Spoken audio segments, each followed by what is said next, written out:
Hey guys, I'm back with a new release for you this time. This is The Dredge by Brendan Flaherty. Flaherty? So this one is about three people remain broken and inextricably linked by a tragedy in the past that threatens to rise to the surface. Cale has changed his name and sells real estate in Hawaii, drinking to forget the past. His brother Ambrose remains in their childhood home, trying to be a good father, but always guarding their dark secret. And Lily has never escaped her dark past, though she drowns her numbness in work, always hoping that her missing brother will someday return. When a building development is proposed on the lake, their intertwining secrets and dark pasts rise to the surface again. But first, a word about the sponsor of today's video. Halfling Dale is the recent release from WYSIWYG Wizards. Halfling Dale is a role-playing reading game where your choices change the course of the story. You're a halfling living a peaceful, happy life in the Dale. That is, until tragedy strikes. Your mischievous brother has burgled a precious heirloom and run off with a dwarf, leaving your family name in tatters. Will you try to regain your good name? You can customize your character, build relationships, make different choices, and live your halfling life to the fullest. With 10 characters to befriend and 28 endings to explore, no read-through will be the same. I enjoyed this app, and I think you might too. Halfling Dale is available now on Google Play and iOS App Store, so please check out the links below, and a big thank you to WYSIWYG Wizards for supporting the channel. So this book is a debut novel from Brendan Flaherty. I'm sure that's not how you say it. My accent is just making a mockery of his poor man's last name. Anyway, it's set in Connecticut in a small town where everyone knows everyone's past, and the story shifts nicely between past and present as the characters remember back to their past as teenagers in the town. So this book is chock full of tragedy and trauma. There is, in no order of preference, alcoholism, murder, suicides by pretty horrible means, child abuse, domestic abuse, accidental death, violence, sexual abuse, child sex trafficking, bullying, death of pets, and a serial killer in the making. So that's a lot for a book that's only 225 pages. At a certain point, the darkness feels kind of melodramatic because it's all dialed up to 11. Like, somebody can't just be a troubled teen acting out. They have to be an actual serial killer in the making. The only thing that can happen to our characters is the worst thing, and all of them are numbing themselves and sort of traumatized at all times. At one point, I found myself thinking there's kind of a belligerent nature to the dark tone here. So most people in the book, or especially our three sort of main characters, are quite sullen. And then when someone around them sort of pushes for normal openness or normal, sort of relationship vulnerability, they're almost like, oh, you want a normal conversation? Here's a hugely traumatizing story about something that happened to someone close to me. Are you happy now? I mean, that's not a direct quote, but that's sort of how it plays out. This kind of like, yeah, I mean, it's a tone in the book. So if you go into this book, just be a little bit prepared for that. But yeah, I really liked the way the author created a sense of place. The small town, the roads people take every day, the way people know their way around the local woods and the lake, and the way everyone sort of knows everyone and knows their past.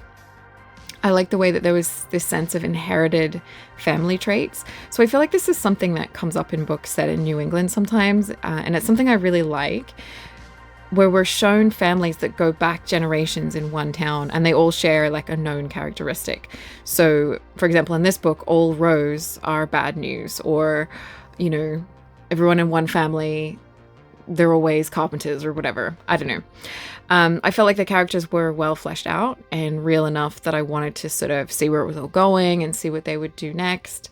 And I also liked that Lily, Cale, and Ambrose all worked in jobs to do with homes and housing, so developing real estate and construction.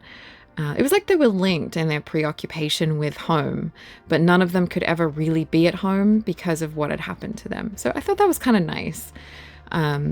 Yeah, I liked the pacing and the plot mostly. I think the way it gave you the past woven into the present was really entertaining, and it kept me turning the pages. It was very smooth, sort of going back into the memory of characters and coming back into the present. The ending felt oddly soft, though. So we find out, the reader, what happened, but other people in the book never do, and kind of it ends with them having misassumptions about each other and things like that. Yeah, things that threaten to happen throughout the book just never eventuate. People who want things just change their mind in the last chapters. It gave me like a very undecided and unfinished feeling. The whole build-up of the book and the way the book is presented, it just never plays out in the end in a way that it should. It feels strange and unsatisfying. I wondered if it was meant to be meaningful or make a point. Like in the real world, things don't always tie up neatly, like in a book, in a detective story, or that kind of thing. Which is fine, but all the drama in the story is so dark and melodramatic that it needed a stronger ending that matched that. It needed some sort of something.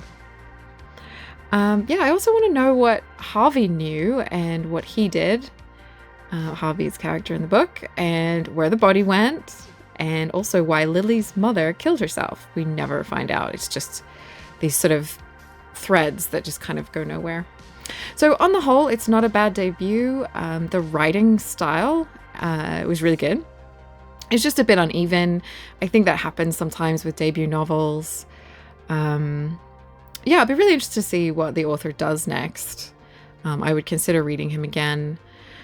Other than that, it's just that relentless darkness, which I think a lot of books are like that lately. A lot of that just relentless kind of, I think some people call it trauma porn, where it's just everything is traumatic all the time and people are, there's never a sort of a story about healing exactly. It's sort of, just very trauma focused, and always trauma at its like absolute peak, like the worst thing that could happen, which makes for a dramatic story.